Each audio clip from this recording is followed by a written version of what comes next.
大家好，这里是熊猫打滚，你要开熊猫你就来这儿。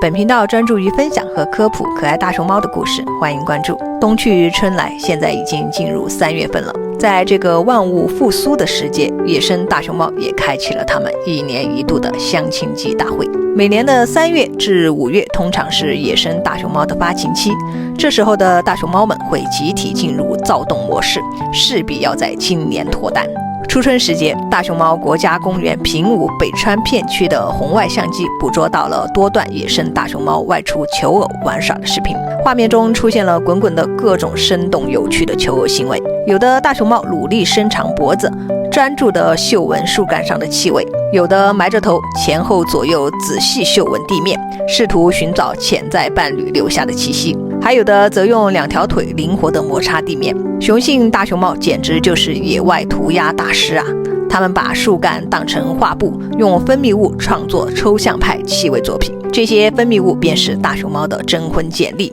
雌性大熊猫可以通过嗅闻这些分泌物来判断出雄性大熊猫的年龄大小是否强壮等，不遗绝力啊！有的雄性大熊猫还会倒立撒尿，这种高难度动作，一是能够让大熊猫在更高的地方留下自己的尿液，让气味散发得更远，从而吸引更多的异性前来交配；二是能够显得自己更加威猛，尿得越高就证明它越强壮。而雌性大熊猫呢，就像是拿着放大镜的侦探，他们会仔细分析这些雄性大熊猫留下的画作，从而了解雄性的身体状况。要是遇到基因不够优秀的追求者啊，他们会直接抬腿覆盖标记，这就相当于在相亲简历上盖了个已读不回。看来这熊猫相亲的现实也是残酷的。雌性熊猫除了选择雄性，它们也会时常掌握主动权啊。为了能够吸引更多优秀的雄性大熊猫，雌性大熊猫会故意在多个领地间反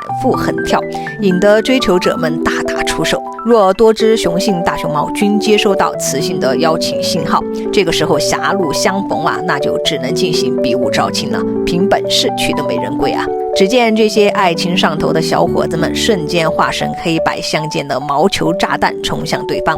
用熊掌互扇耳光，用犬齿啃咬对方肩膀，用后腿蹬踹彼此，打斗的声音此起彼伏，不知道的还以为在举行武林大会呢。到最后，胜者像国王一样巡视领地，败者则缩成一团悻悻滚下山坡。此时获胜的雄性大熊猫会立刻切换成深情模式，对着山谷发出咩咩叫声，只是你的声音在雌性耳中那就是天籁之音啊。当得到雌性大熊猫同样的咩咩回应后，雄性大熊猫就会守在原地等待和女神的正式约会了。就这样1年1度的相亲大会圆满结束，想想也真是不容易啊，充满了智慧与决心。春风轻拂，吹得竹叶沙沙作响，仿佛在诉说着暖风中的浪漫与甜蜜。让我们一起祝福野外的大熊猫们今年都能够顺利脱单。好的，感谢观看本期视频，也欢迎大家多多点击订阅我们的频道，和我们一起收获更多可爱熊猫带来的快乐。